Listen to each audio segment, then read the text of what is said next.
मंच पर आसीन सभी मेरे सीनियर्स और यहाँ अच्छा मैं अगर आप मुझे सुनेंगे, जैसे मैं कॉलेज में टीचर हूँ तो पढ़ाती हूँ, तो कक्षा के अंतर्गत जरा सा भी थोड़ा सा इतर वितर होता है तो पढ़ाने का मजा नहीं आता। और हम यहाँ पर अपना समय लेकर आपके साथ वार्तालाप करने के लिए आए हैं। यदि आपके पास समय नहीं है तो फिर इतना समय हमारे पास भी नहीं है। हम मिलकर अभी बात में जाएंगे, एक दूसरे से गले मिलेंगे, क्योंकि कहा कि मतलब रोटी नमक का रिश्ता बनना चाहिए। यहाँ पर हम अपने विचारों का रिश्ता नहीं बना पा रहे हैं तो रोटी नमक का रिश्ता हम क्या बनाएंगे। इसलिए यदि आप कुछ जानने और सीखने के लिए आए हैं, यदि आप अपना ऐसा सोचते हैं कि हम मुझे तो सब कुछ, मैं यत्र वत्र सर्वत्र हूं और मुझे सब कुछ आता है, तो संभवतः आप इस मूवमेंट को आगे नहीं ले जा सकते, क्योंकि हर एक व्यक्ति को कुछ सीखना पड़ेगा। हर एक व्यक्ति को कुछ सीखना होगा, मुझे आपसे और आपको मुझसे। कुछ तो ऐसा होगा जो मैं आपको बता पाऊंगी और कुछ तो ऐसा होगा जो आप मुझे सिखा पाएंगे। अब बात करते हैं कि यहाँ पर हम एक बड़े संगठन के निर्माण हेतु यहाँ पर उपस्थित हुए हैं और यहाँ पर काफी सारे बड़े लोगों का, ऐसे लोग जो अपने आप में एक बड़ी संस्था है, जिन लोगों का नाम पदों के लिए उपस्थित हुआ वह अपने आप में एक बड़ी संस्था है। और उन संस्थाओं के भी जो बड़ी बड़ी संस्थाओं के जो जनक रहे वो हमारे सामने यहाँ पर उपस्थित हैं। पीछे थोड़ा पीछे बस। ठेकेदारी हटाओ राष्ट्रीय संयुक्त मोर्चा एक ऐसा संकल्प, एक ऐसी कसम, एक ऐसा मिशन हम लेकर चलने वाले हैं जिससे हम सालों साल से ग्रसित हैं। लेकिन मेरे मन में कुछ ज्वलंत प्रश्न हैं जो मैं आपके सामने, अपने बुजुर्गवारों के सामने रखना चाहती हूं और मैं आपको मजबूर करना चाहती हूं कि उन प्रश्नों को अपने मन में भी और अपने दिमाग में भी जगह दें और खुद से वह प्रश्न पूछें, क्या इस प्रश्न का उत्तर मुझे इस सभागार में मिला या आने वाले मेरी क्रियाशीलता में मुझे इन प्रश्नों का उत्तर मिल पाएगा। असंख्य दल, असंख्य संगठन, सामाजिक एनजीओ, नॉन गवर्नमेंटल ऑर्गेनाइजेशन और बहुत सारे राष्ट्रीय संगठन भी निर्मित निरंतर हो रहे हैं। ये हमारा संवैधानिक अधिकार, हमारे फंडामेंटल राइट्स के अंतर्गत दिया गया है और हम निरंतर जाकर रजिस्ट्रार ऑफिस में एक संगठन बना देते हैं। 3 संगठन की राष्ट्रीय अध्यक्ष मैं भी हूं। Gadge Ambedkar mission, women chamber of commerce और आगाज एनजीओ। आप गूगल करेंगे, तीनों का अपने स्तर पर बहुत ही बड़ा काम है। मैं निरंतर शिक्षा में काम कर रही हूं, शिक्षिका हूं और मेरा मकसद बाबा साहब भीमराव अंबेडकर ने जो मुझे एक राह दिखाई, जिनकी वजह से मेरी ये औकात बनी कि मैं आपके सामने बोल पा रही हूं,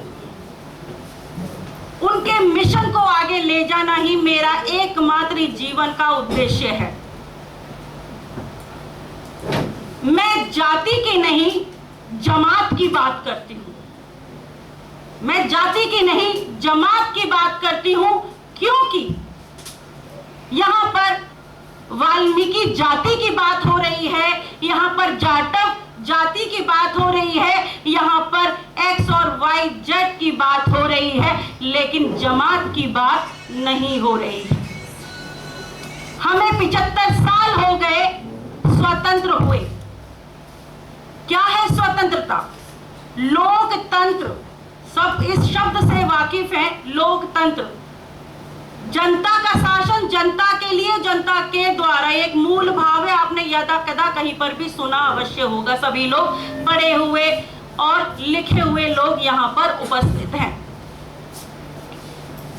यदि अगर मैं अभी कपिल भाई साहब के साथ भी, कपिल वर्मन जी के साथ भी बैठी, हम लोग कई बातों पे चर्चा कर रहे थे कि आखिर हम ठेकेदारी हटाने की बात कर रहे हैं और ये मूल जड़ है राजतंत्र की तरफ जाने की, क्योंकि ठेकेदारी रहेगी,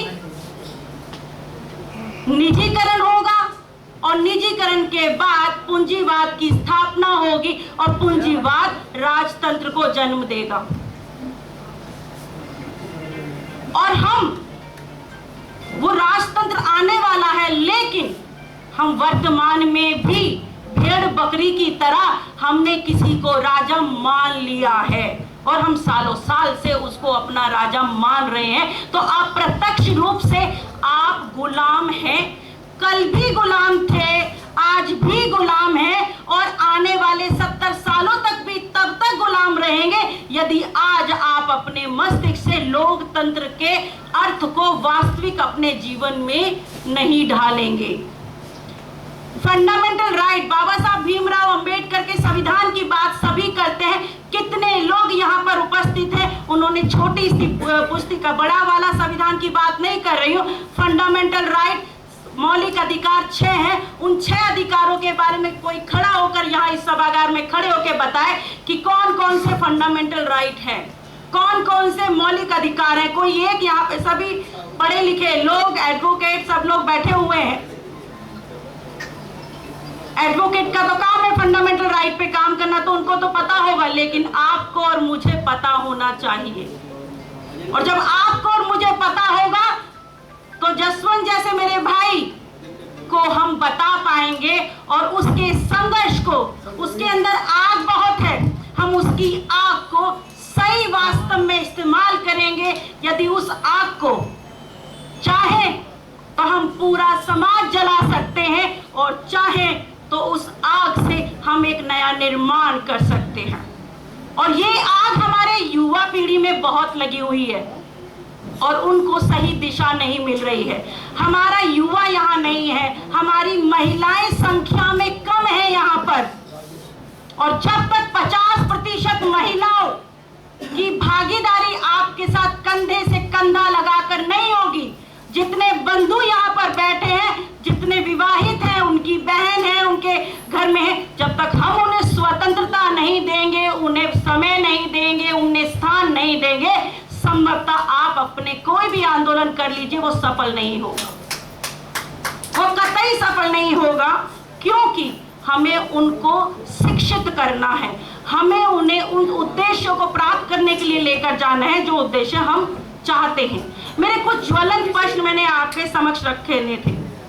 पहला ये कि संगठन को हमें एक स्ट्रक्चर, एक ढांचा क्या है, उसका प्रारूप सभी के समक्ष एक होना चाहिए, जिससे पता चले कि हमारी रणनीति क्या है।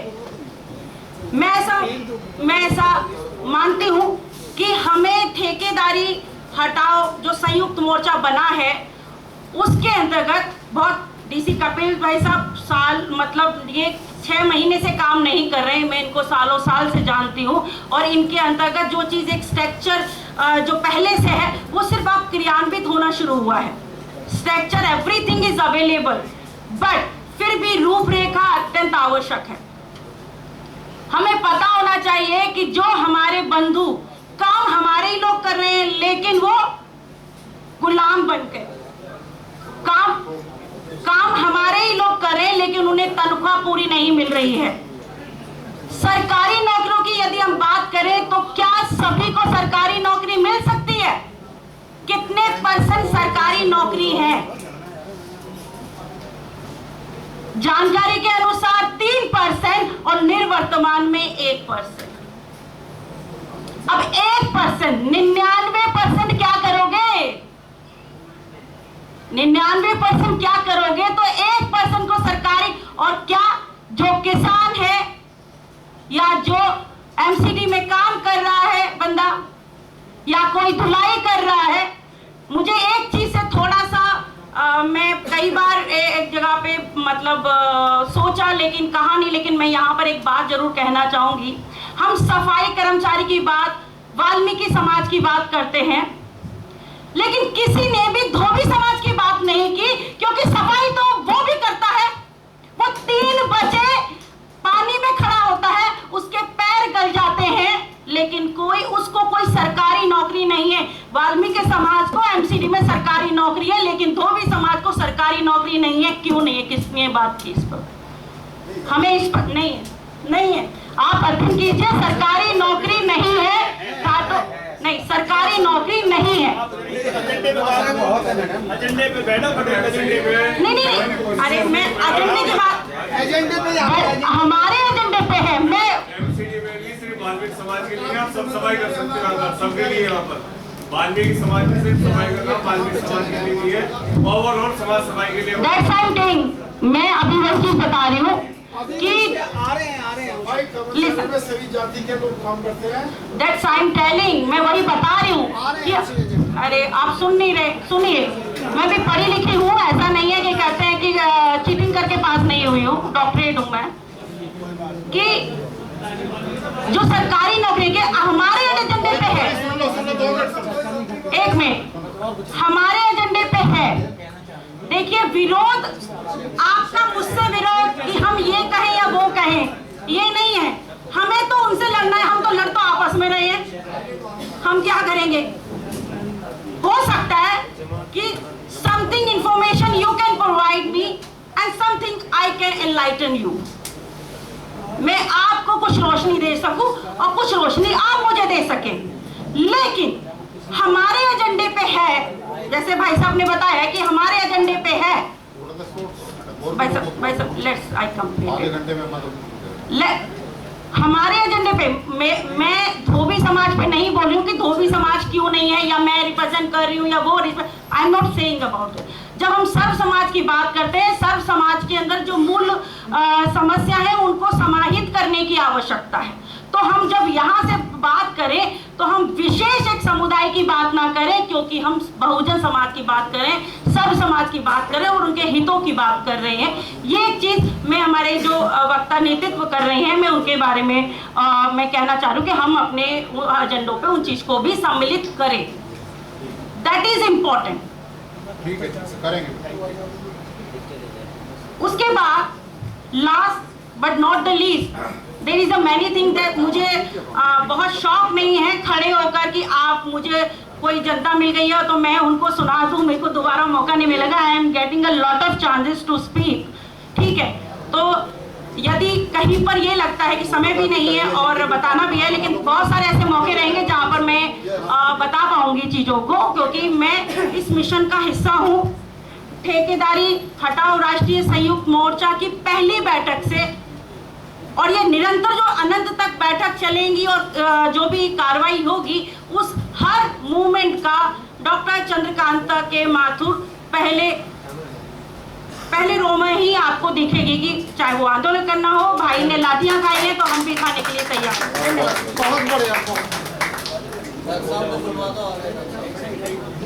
जी, बहुत बहुत धन्यवाद।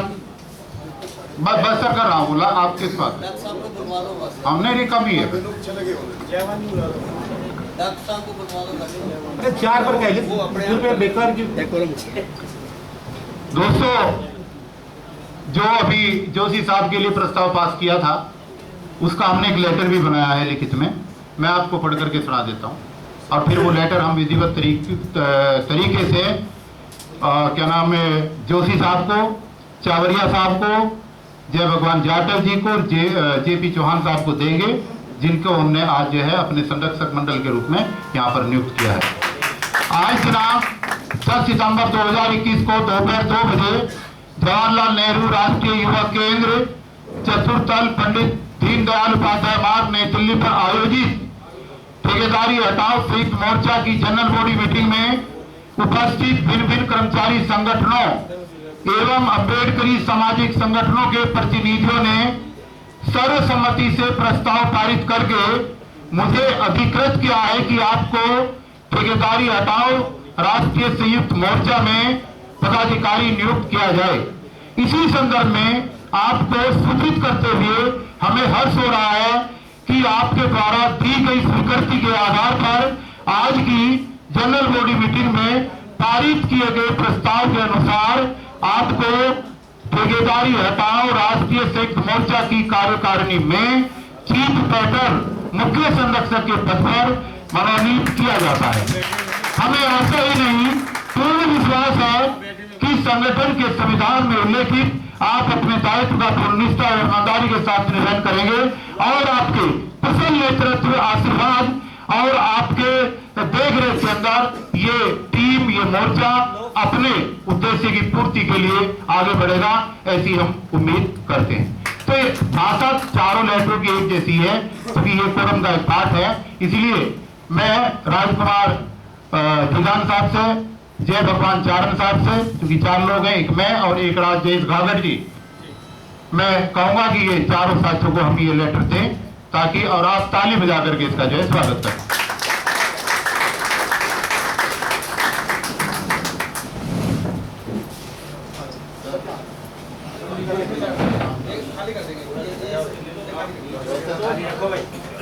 जय भगवान चाटो एक बार जय भगवान जी आप आगे ले जाना, जय भगवान जी चारों देंगे ये भी चांद का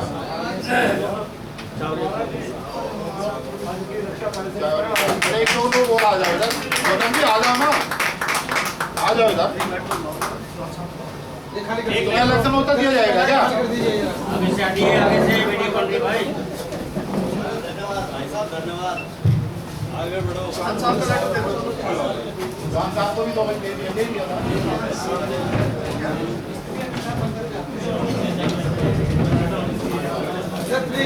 जोरदार तालियों से स्वागत करें मेरे साथ।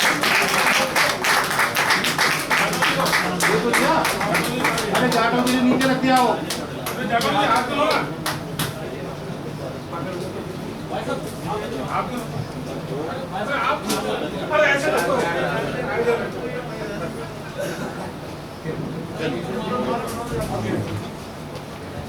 राजेश